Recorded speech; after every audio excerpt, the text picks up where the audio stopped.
From Adams Morgan to Anacostia Park, we all want safer neighborhoods. But what does real safety mean? Real safety means preventing crime before it happens. By having police work with communities to disrupt cycles of violence, by supporting families with stable housing, and providing more mental health and drug treatment. We know that adding more police and locking up more people doesn't make us safer. Real safety means investing in the things that help prevent crime. Learn more at Real Safety DC.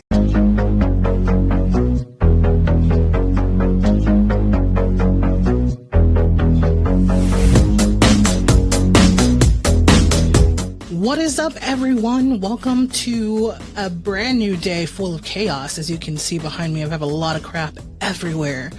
But there's no shame in that game because, when you're in transition, there's a lot of crap everywhere, literally inside and outside. And as you can see, my fire alarm thing that sits on top of the ceiling is going off because it needs a battery change. Now, I always said that I wasn't going to be the person who has that happen to them in a video, no less, but it is what it is. The ceilings are really high and I cannot reach them with a chair. I'd need like two of me in order to reach them. So, that being said, it's going to beep, but that's okay.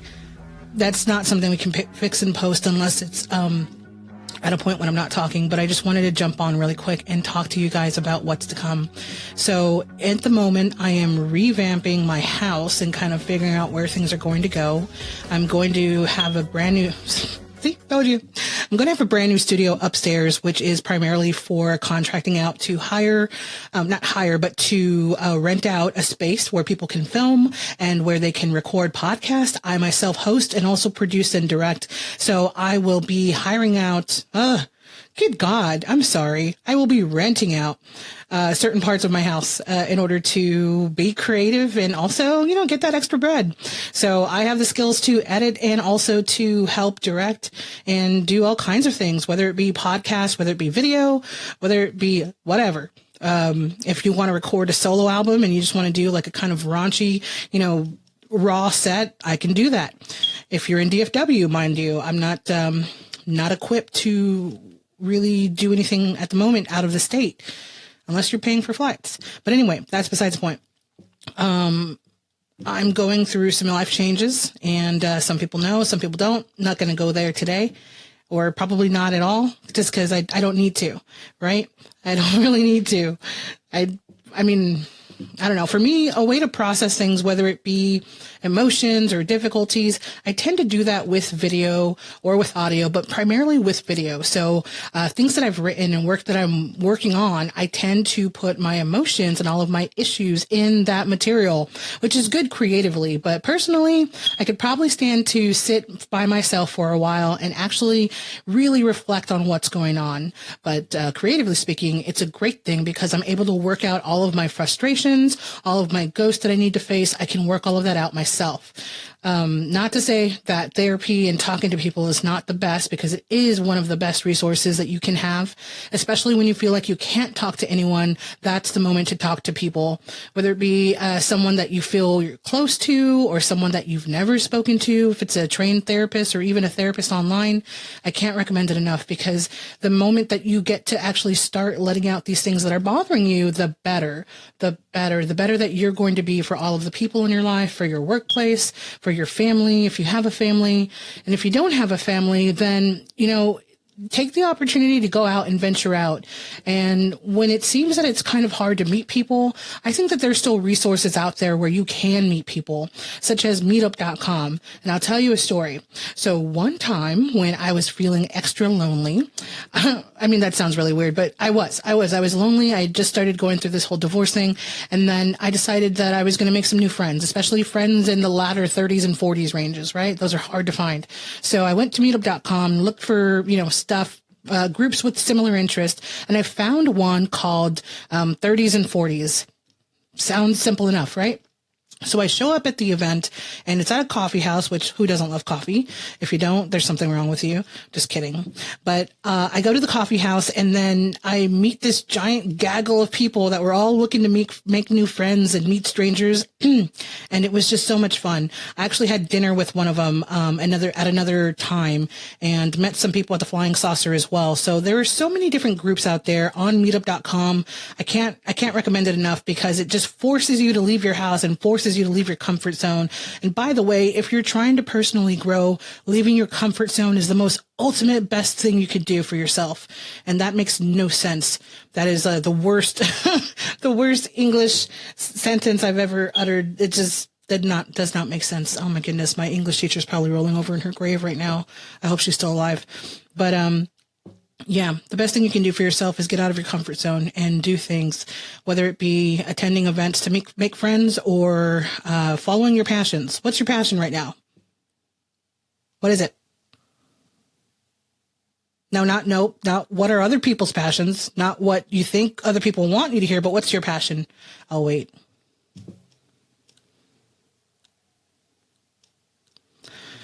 Hopefully you've thought about what your passion is. I'll tell you what my passion is. My passion is this right here: telling stories, sharing stories, making video, making audio, gorgeous audio podcast, making gorgeous audio, experimental things that can be coupled with video and create some really awesome short films, or even just short films that are really moving to the heart.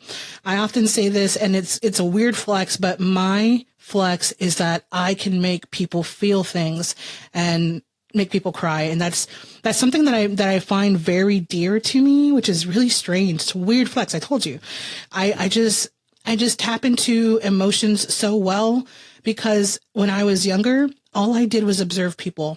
I still do. And it's kind of something that you end up doing out of loneliness, because you have no one to interact with. And so what do? You sit there and you watch people, not in an icky way, in like a perspective from afar kind of way, like a French film. You see a guy sitting there and he's just observing everyone, observing life. And you see, other cameras, cut in with like scenes of people being happy, and the guy's just reflecting and he's just watching. Well, that's what I did for a good 15 years or something, until I started getting involved in my own life. But even then, I was never really involved in my own life. I think that the moment where I actually got involved in my own life had to be probably when I was maybe 18 or so. But before then, I was alone a lot. I matured very quickly because I had to. I grew up in a family of 6 siblings with one mom, and almost all of us had different dads. But I was so alone the whole time. And so I made the best of it. But I didn't really realize I was alone until I was around other people. And you might feel that same way sometimes. So, my production channel has a bunch of random things on it, and I'm okay with that. So I'm going to post videos like this that are kind of like video diaries, and tell you about how the day is going and what's new, what's going on, what's not going on, and what's really upsetting, because I think that if we can connect with each other and identify with each other, then that's a really good thing. So like I said, growing up until I was 18 years old, I was very much alone. And so all I could do was observe people. And then I read books. I read poetry. I wanted to learn like 5 languages all at the same time, but that didn't work. It didn't work. But I met someone really amazing, while I was at the library. And truth be told, they were an online person. But, back in the 90s, this was okay. This was interesting, right? Dial up. What was it? Prodigy.net, So anyway, I made a friend, but, before that, I was very much alone, reading, drawing, writing poetry, writing all kinds of things. And so I really got to flex my creative muscle, especially observing people. I would go to movie theaters when I was about, your family takes you growing up, but I started going on my own probably about 13 or so. When I was 13, I had my first job under the table getting paid to work behind a bar. Mind you, that is a cool flex to say, hey, I work behind a bar at a freaking rock show venue. But let me tell you, It was a Christian rock venue, but still, they were hard freaking core. They still had Liberty spikes just like everyone else, and they still had mosh pits just like everyone else. They were just Christians, and they were cool, and they're still cool. They're out there. They're out there. Yeah, it was a really cool time in my life where I got paid under the table, and that money helped me raise myself. I was making like $10, $12 a show, and I was able to go out and buy groceries, buy shoes, buy personal necessities, because by that point, I was raising myself. And that's just how it was. When I was growing up, you didn't really count all of your blessings versus all of your misfortunes. You just lived it. And then if you made it out, then good. If you didn't, then you either did nothing or you worked really hard to pull yourself up out of it. And I don't know. I guess I worked really hard to pull myself out of it because I found one good friend when I was 13. I found a family all through that church, but I found a family who kind of took me under their wing, and they were like my surrogate family, and they were proud of me when I graduated high school. They were proud of me when I did, something really well. And so I had this pseudo family through this church, through this Christian rock venue, and every weekend we'd go and we'd put on these really badass shows, and kids and teenagers and punks would come and play and have a really good time. You'd be surprised. There were some really cool bands that came there that went mainstream, POD, Bowling for Soup, and some other ones. They Might Be Giants. I don't know. But there was a lot of them that were Christian and then crossed over, and then they were there, and it was amazing. So POD definitely one of them, but there were so many. Yeah. So back to what I was saying. Sorry, I kind of went off on a squirrel. I started going to the movies when I was 13 years old, and I watched whatever I could possibly watch. I watched whatever I could possibly watch. One of those films that I watched was, I watched 9 Months with Hugh Grant. That was interesting because I was way, way too young for that, but I watched it and then I just analyzed it. I watched, Tu Wong Fu, Julie Newmar, Patrick Swayze, and I watched a lot of films that I was too young for, but then having watched them and having lived the life I lived, I was already that mature at a very young age, unfortunately. So I didn't really have a childhood, but watching these movies was really special to me, especially because I could afford to pay for my own tickets. And so I went to the theater and I sat there and I watched these movies. And then what I did was that I went to the cafe that was next door to the movie theater. I felt so adult. It was called the Chit Chat Cafe, though I was not chit chatting.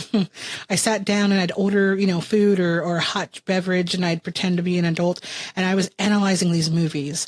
I would go and I'd watch them over and over and over, and then I'd come to this cafe and sit there and analyze every frame that I could remember, and I'd watch people. I could see it like it was yesterday, but I flexed those creative muscles every single day at a young age.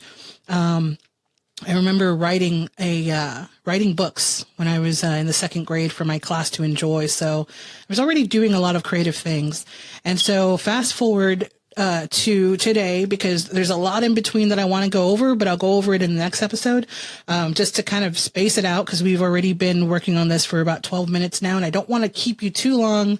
I know that the attention span is not very long, having worked in social media for 4 years as a professional, but what I will say is that I credit my loneliness and isolation and very, very impoverished upbringing and very, very messed up situation of a life, my early life, to everything that I'm doing now, because I just decided to survive.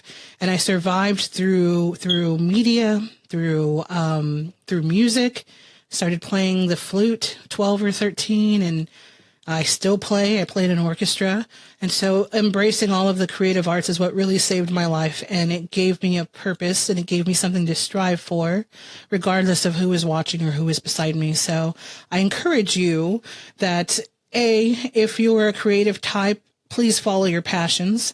Whatever it is that makes you so damn excited, regardless of whether it's easy to do or not. Because let me tell you something.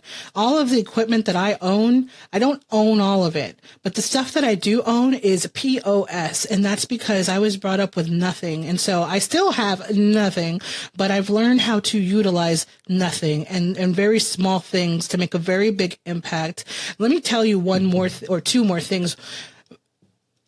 What you do with the equipment you have does not guarantee an excellent product. Okay.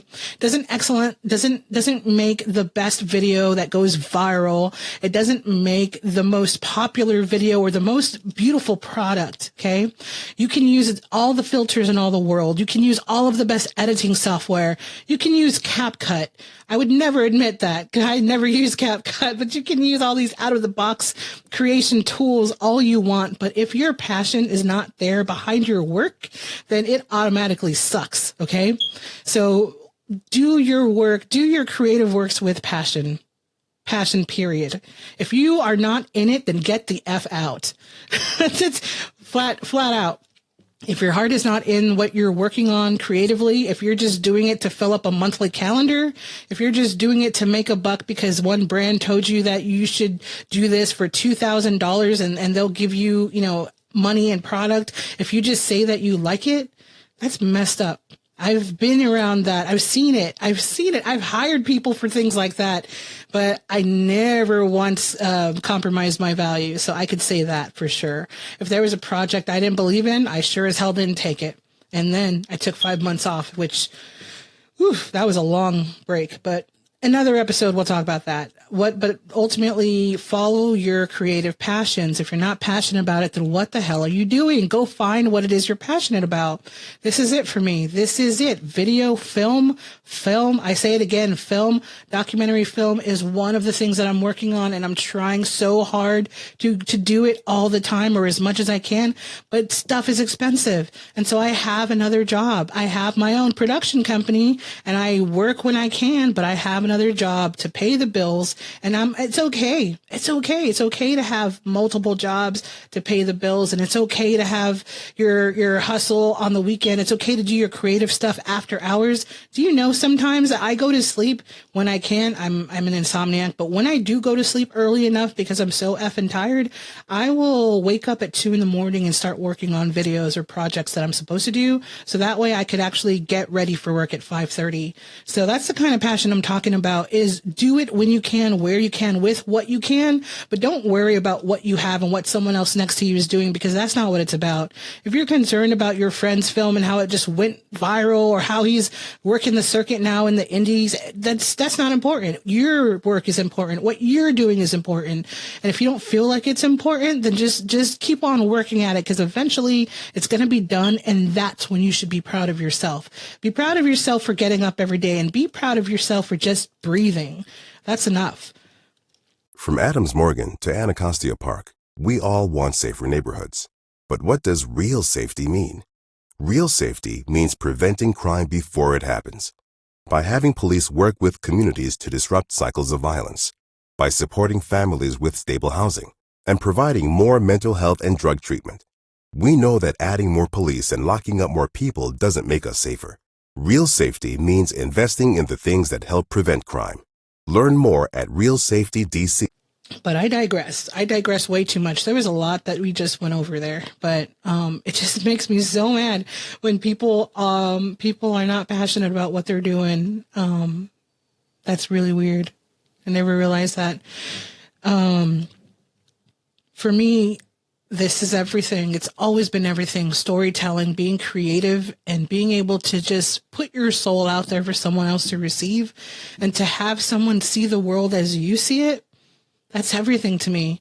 I remember being in the car as a little kid, in the back of an Oldsmobile, laying spread out, and my eyes are closed and I'm listening to music with no words, because I really, really dug soundtracks. And I'm listening to this music, and and I'm watching movies in my mind. I'm watching scenarios play out. I'm watching characters come in and things happen. The storyline changes. There's intrigue. There's romance. There's all kinds of plots going on. But I was watching movies in my mind, and this is like me in like the second, third grade. I did this all the way up through high school and even through now. But I just live and breathe anything that has to do with storytelling and putting out what's in my heart or what's in my brain into the world to share with people. And I'm starting to get comfortable with them seeing it, but it hasn't always been that way. Before, when I was younger, I used to, create video or create things, write things, and I'd tear it. From Adams Morgan to Anacostia Park, we all want safer neighborhoods. But what does real safety mean? Real safety means preventing crime before it happens.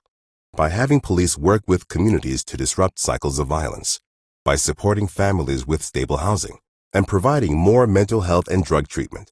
We know that adding more police and locking up more people doesn't make us safer. Real safety means investing in the things that help prevent crime. Learn more at RealSafetyDC. Up and I delete it. I know. I tore it up and I deleted it because I thought, oh, well, I finished it for me. All right, well, delete, Control-Alt-Delete. I was done with it. And I didn't think about sharing it with anyone. And that was more of a personal reason for self-esteem, right? I didn't care. I didn't think anybody cared, frankly. But over the years, I've found that is not the case.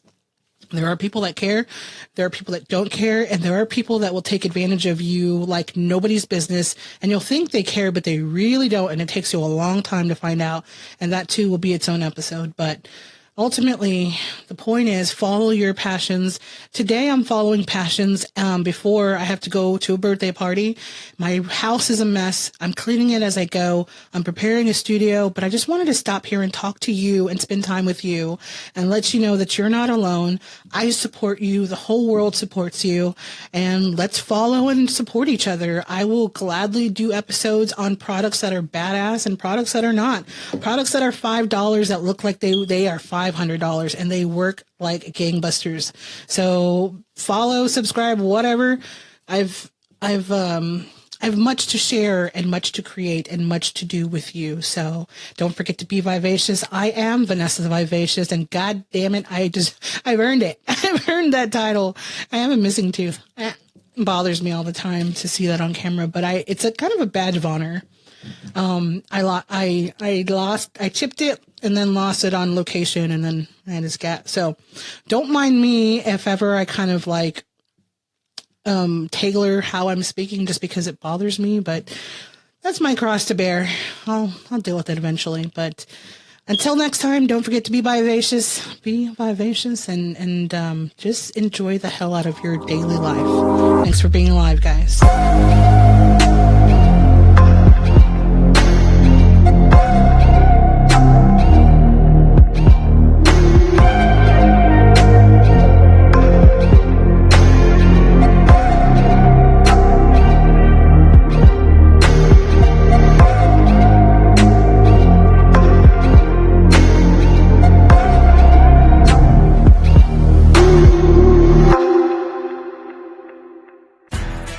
If you're the purchasing manager at a manufacturing plant, you know having a trusted partner makes all the difference.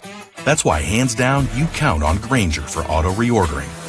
With on-time restocks, your team will have the cut-resistant gloves they need at the start of their shift. And you can end your day knowing they've got safety well in hand. Call 1-800-GRAINGER, click Grainger.com, or just stop by.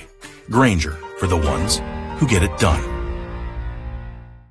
It is Ryan Seacrest here. There was a recent social media trend which consisted of flying on a plane with no music, no movies, no entertainment. But a better trend would be going to ChumbaCasino.com. It's like having a mini social casino in your pocket. Chumba Casino has over 100 online casino-style games, all absolutely free. It's the most fun you can have online and on a plane. So grab your free welcome bonus now at ChumbaCasino.com. Sponsored by Chumba Casino.